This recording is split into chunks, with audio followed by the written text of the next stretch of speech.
His name was Simba. He was a Caucasian shepherd dog. And we got him when we first moved to our new place in Tabachmela, Georgia. And we lived up on a mountain, kind of in a village where there were a lot of farmers, a lot of sheep, goats. And we didn't have children at the time. We were newly married. And Caucasian shepherds were known for being vicious dogs. The Georgians were afraid of them. The Soviets used to use them to guard the Berlin Wall. If you haven't seen one, look them up online. They're a gorgeous dog. And we decided, one of our church members had found this one. He was kind of a cast-off, a stray, and we went and got him. We brought him home. And they couldn't believe we were willing to walk right up to him and talk to him. And to make a long story short, he became a wonderful friend. Every day when I would get home from work, he would come to the gate before we would open it up to get into our house, and he would just be so excited to see me. And he would just want to play. And any time anybody came, he was so protective of our property, and we felt a certain amount of safety with him. And at night, I would go out and I would sit there and I would take Simba and put him on my lap, and I'd sit on the front step and I'd look at the stars. And maybe it was because I was in a new country a long ways from home that the bond became especially strong. And one day, when we were going to Ossetia, the place I told you about last week, we thought we would take Simba along. He was such a good companion. We were going to put him in the trunk of our car. We had a hatchback. But we thought, let's get him tired out, because he was such an active dog. We were afraid he was going to try to jump over the seat, so we let him run behind the car for a while. And we were going down the road, and he's such an athletic dog. And I was looking in the rearview mirror, and all of a sudden a drunk Georgian came and was swerving around the road and ran over him. And he died in my arms. I held him there on the road. And to this day, it's one of the saddest days of my life. I didn't realize how close a pet, an animal, could become to a human. Dominion. God gave us dominion. And as Madeline ably read in Genesis 1, we're finishing up Genesis 1 today, it says, "Then God said, 'Let us make man in our image after our likeness.'" That is, we were made somewhat in the image of God, to experience what he experiences. "And let them have dominion over the fish of the sea, and over the birds of the heavens, and over the livestock, and over all the earth, and over every creeping thing that creeps on the earth." So God created man in his own image. In the image of God he created him. Male and female he created them. And God blessed them. And God said to them, "Be fruitful and multiply and fill the earth and subdue it, and have dominion over the fish of the sea and over the birds of the heavens and over every living thing that moves on the earth." In chiastic structure, it goes from dominion to dominion, being made in the likeness of God, and God entrusting to humanity his creation, his earth, into our feeble, finite hands. So what does it mean? I was studying it this week, and as one website said, a lot of times in the church we don't talk about it. What does dominion mean? Does it mean superiority? Does it mean ruling over, as what some translations say? Does it mean a certain amount of responsibility? Does it mean a conquering, a subduing, like there's some animus between the two parties? But we see definitely in the text that God is showing his image. That he wants his image. And if you think of that word image, like a reflection, like looking into a mirror, when God was going to look at the earth, he was going to see if Adam and Eve were going to take care of the earth as he takes care of the universe. And now we have dominion. And the image included being male and female in the text. Andy already ably dealt with that topic a few weeks ago, being a family, creating family, multiplying. But today we're going to look at dominion, because we see later in the book of Genesis that it doesn't work out.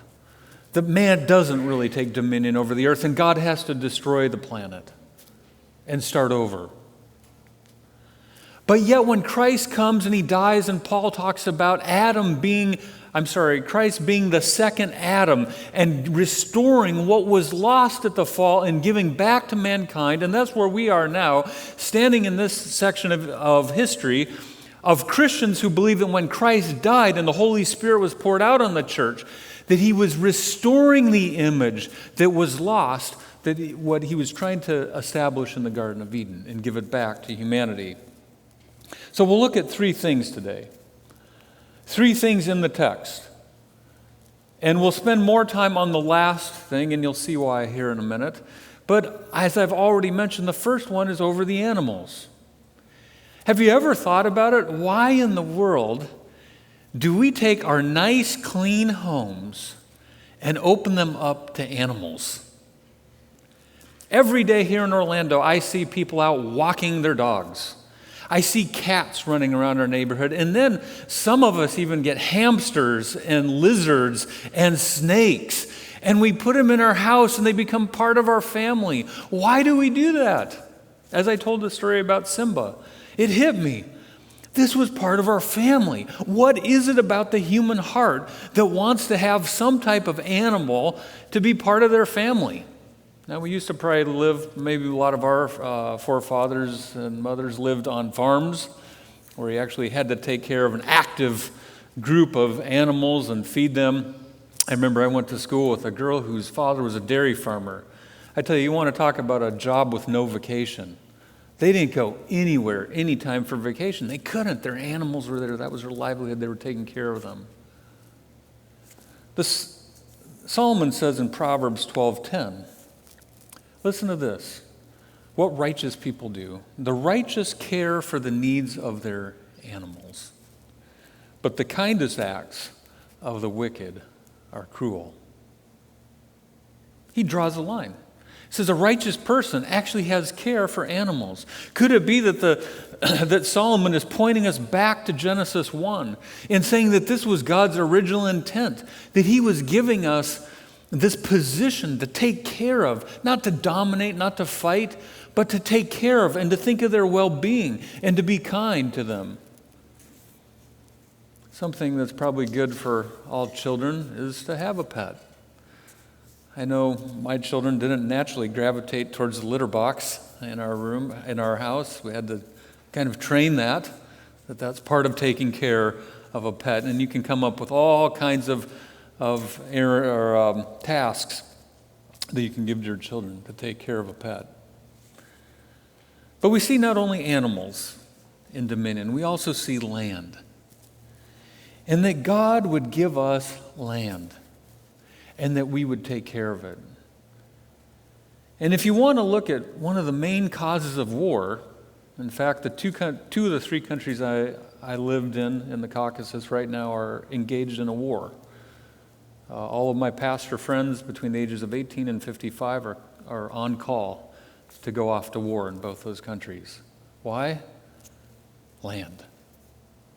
What is it that we gravitate towards having our land, our space, and that a lot of us even start digging it up and planting things and going out and taking care of those plants and growing them and nurturing them and planting flowers in our yard. What is it? Wouldn't it be a lot easier to just say, man, let's just throw rocks in the backyard and forget, having a garden? And yet, look at all the people around the globe that want to plant flowers, that want that beauty, that want to take care of it. What is it in the human heart? But God said, I'm making you in my image. You will take care of the land. And this is interesting. Psalms 115:16.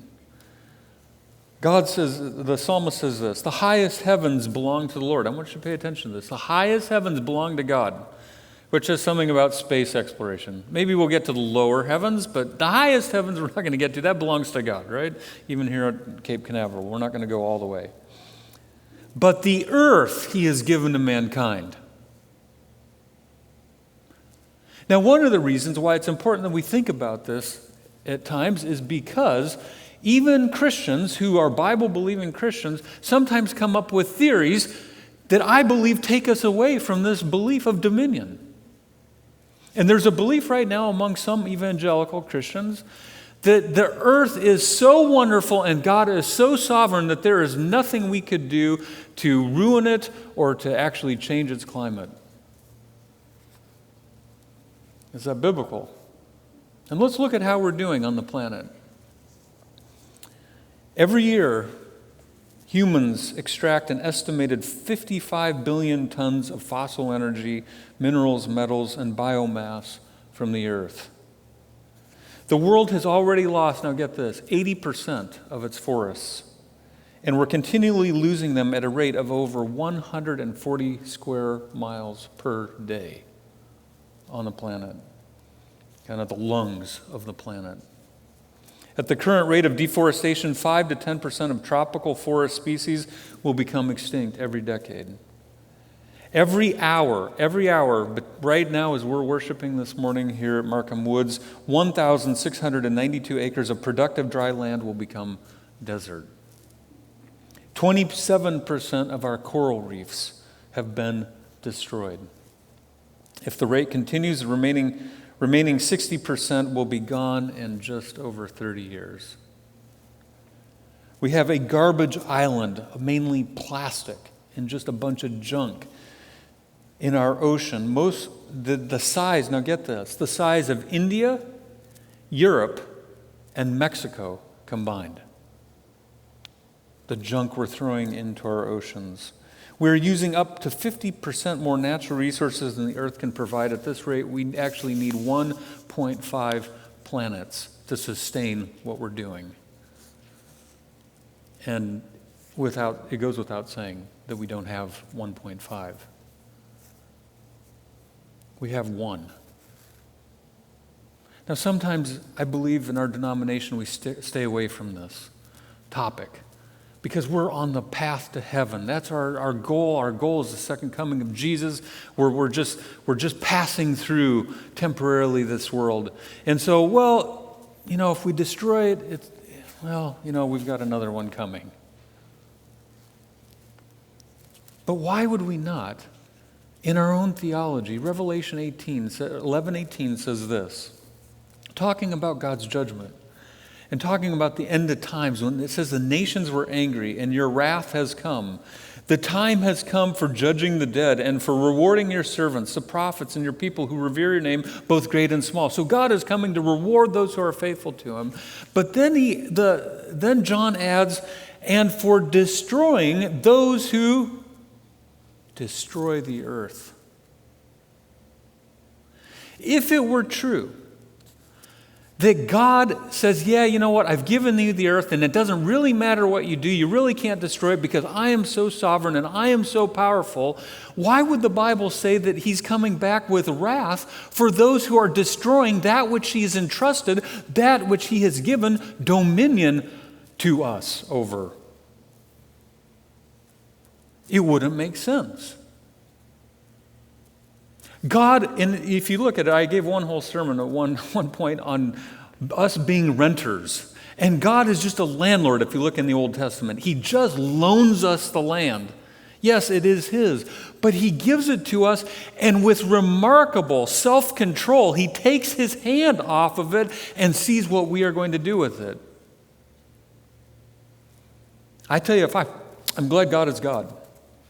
If I were God, I'd be like, hey, you know how it is when your kids, you give them something that's really valuable to you and you see that they're just kind of not really treating it with the due respect, and you want to do what? Take it back. What are you doing? I made that. I did this for you. I mean, can you imagine what God has to go through? When we see the beautiful landscapes, the ocean, the reefs, the forest, the trees, the abundance of diversity in God's creation. And the Bible says the whole creation groans, waiting for the second coming. Why? Because sinful man loses that sense of dominion over the planet. And yet God calls us to have dominion in Christ, the second Adam, to restore, to take care of his earth. The third one, though, maybe wasn't the third issue that we will look at this morning, wasn't probably quite so obvious in the text. And that's politics. Because the Bible says that God said, subdue the earth. And I had never really thought about this that much before I started reading on this a few months ago, of where God is actually giving Adam and Eve the ability to create a society, basically through their family in the original plan. And we see through Genesis, we'll see societies created. The Tower of Babel, God changes the languages, and that's the beginning of all these cultural differences and language differences that we have in the world today. And yet he gives humanity the ability to reflect his image in our relationship with each other. And that word politics sometimes becomes a dirty word. It's just from the Greek word polis, which means city, which we get words like police, obviously, policy, politics. It means just ruling the city, ruling the country. The reason why I'm going to bring this up is not just to dive into a controversial topic, while it may be controversial, but because there is a very prominent theory going around among evangelical Christians about, it's called dominion theology, where they take this text from Genesis 1 and build a whole theology based on this text. According to Frederick Clarkson, the senior fellow for religious liberty at the nonprofit social justice think tank Political Research Associates, says this: Dominionists believe that Christians have a biblical mandate, now pay attention to this, a biblical mandate to control all earthly institutions, including government, until the second coming of Jesus. That is, they say they want God's law. Now, there are different theories within dominion. There's a soft dominionism, hard dominionism. We won't get into that. But they all share one thing, that somehow God has mandated Christians to try to take control of what they call 7 mountains. You can write these down if you want to take notes and see how we're doing in Christianity.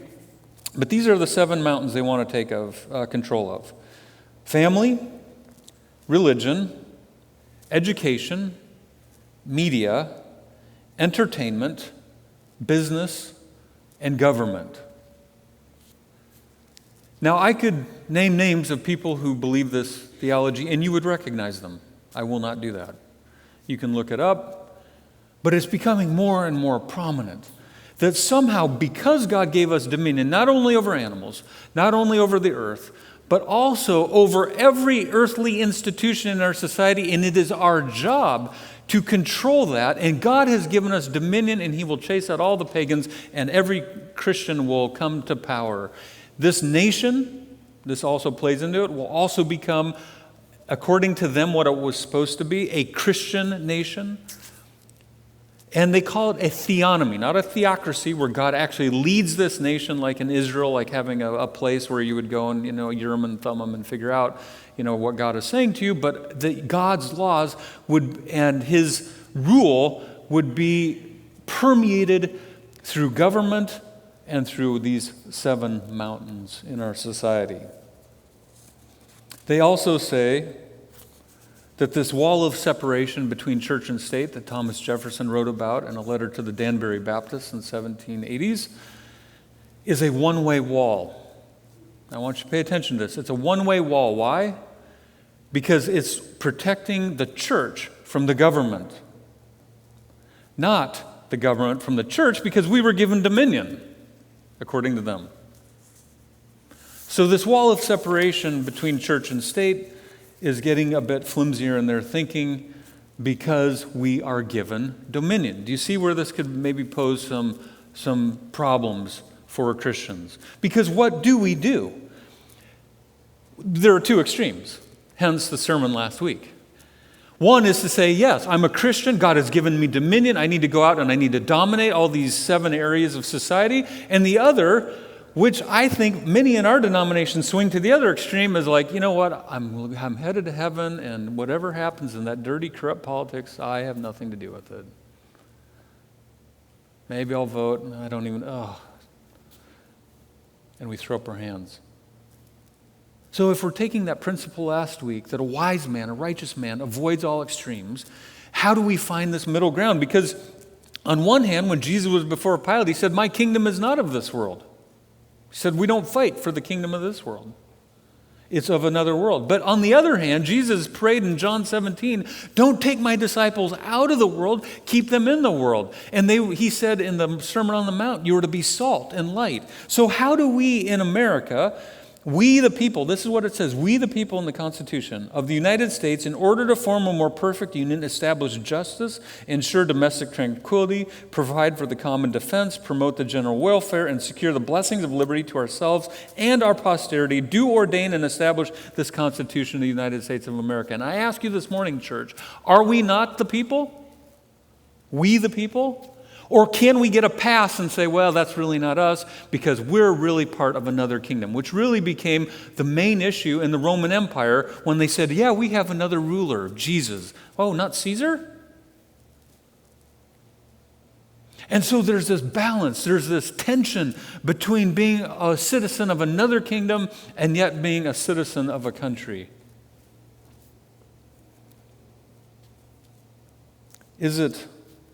Why should we talk about this? We're right in the middle of an election season. Our church is very split, unlike most evangelical churches. Our denomination in North America leans 45% to the Democratic Party, 35% to the Republican Party, and about 20% independent. Clergy are about 50% independent and about split evenly between Democrats and Republicans. Should we continue the partisan, the polarization, the going to extremes, the name-calling?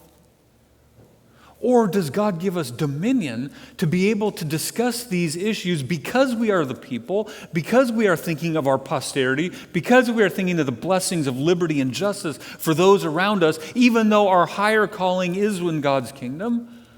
That we as a church would actually model for society what it is to be a civil group of people that really loves our country and can even have disagreements politically, and yet still consider each other brothers and sisters on the way to another kingdom.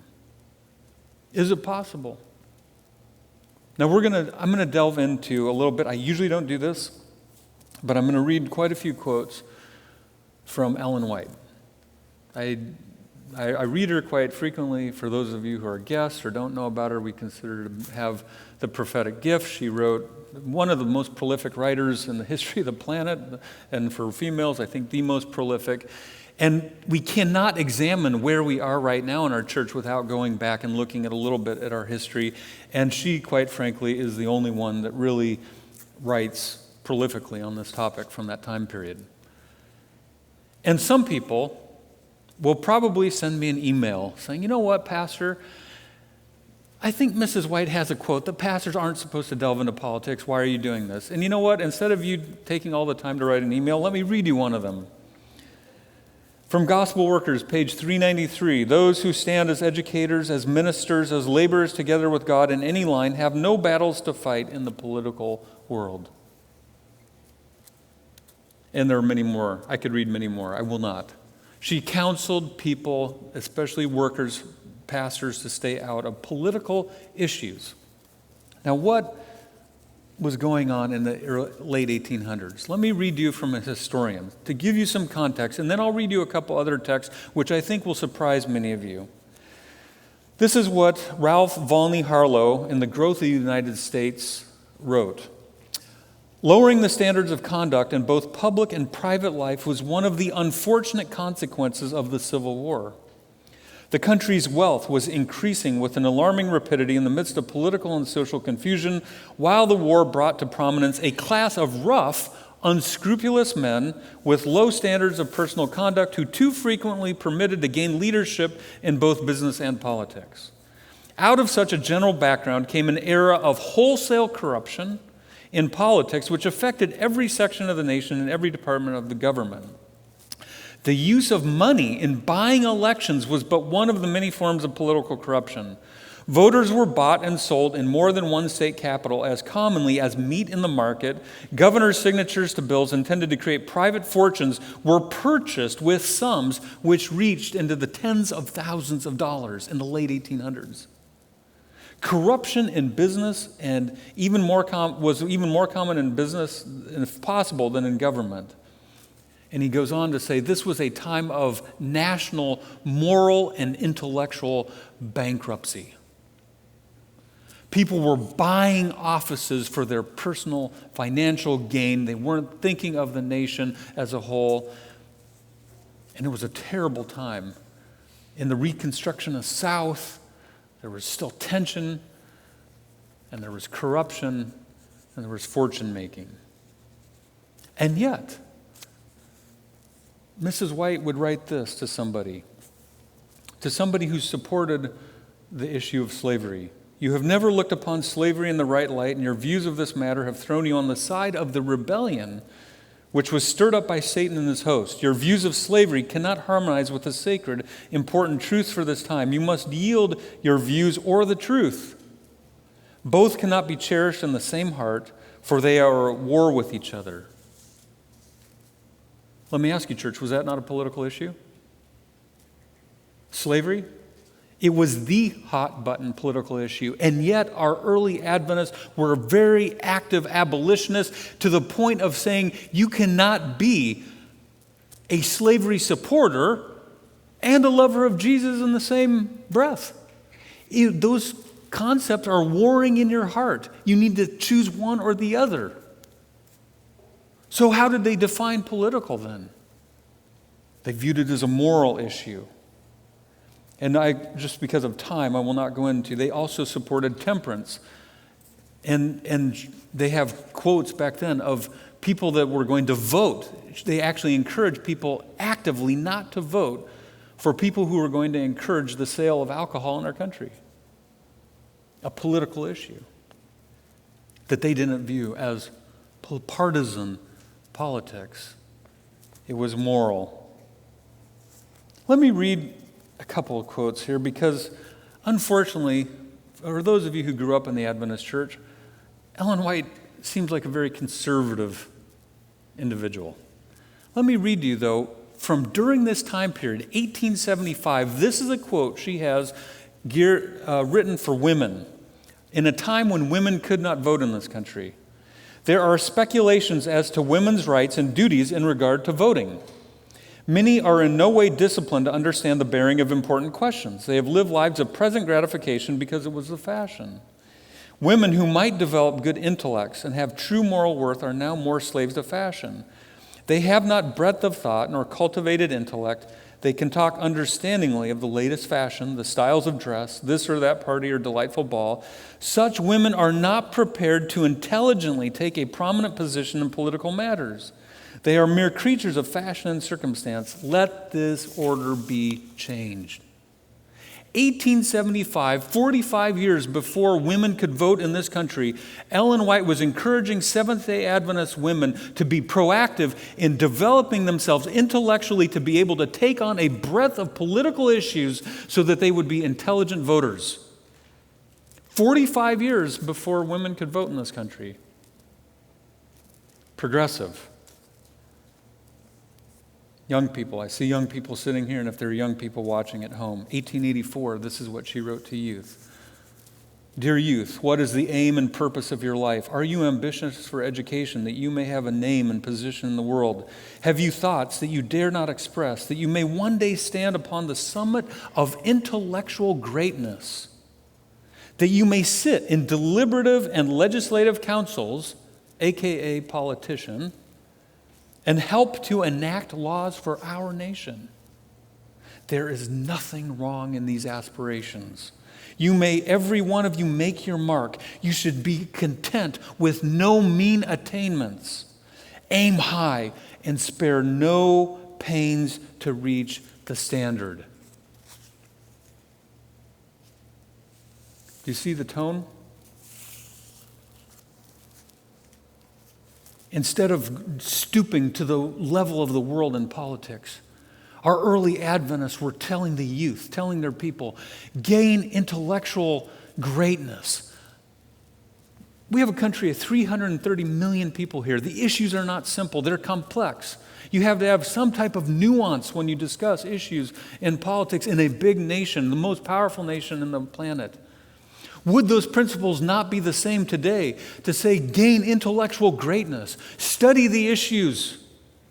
We have issues coming up this month. I just read in the Orlando Sentinel, for all of us who live in Orange County, they want to change the Constitution. There are 3 amendments, one on ecology, one on changing what percentage of number of people you have to petition to change the Constitution.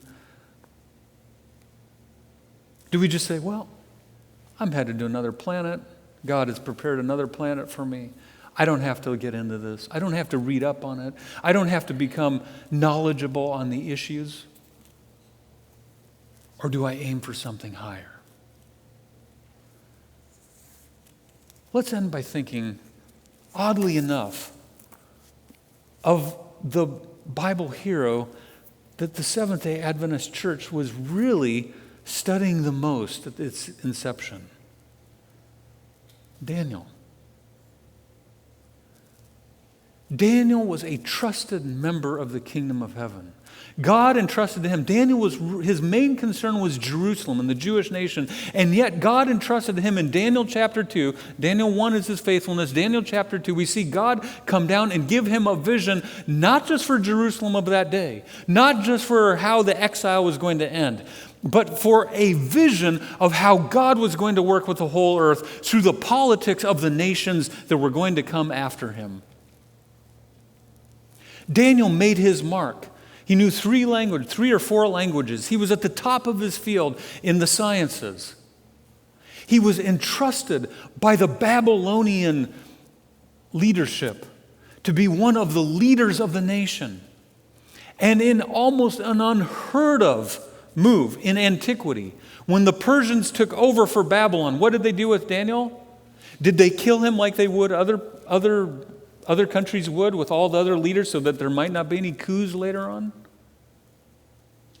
They not only retained him, but in Daniel chapter 6, we see that Darius was so impressed with him, they wanted to promote him over all of the other rulers of the whole Persian Empire, which we study to this day in our textbooks, and which the man that God trusted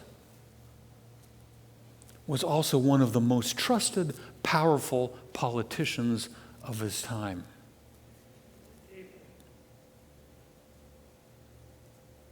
Aim high. Aim high in Christ. When Jesus died for us, was it not to restore that dominion? Dominion over the animals, to take care of them. Dominion over the earth, so that we might help take care of this planet that God has entrusted to us. Dominion over our society, and that we care for it and we take care of it and we become educated and understand the issues that people are facing on a day-to-day basis in our society so that we might help them. Amen. May God bless us as God restores that image and gives us dominion.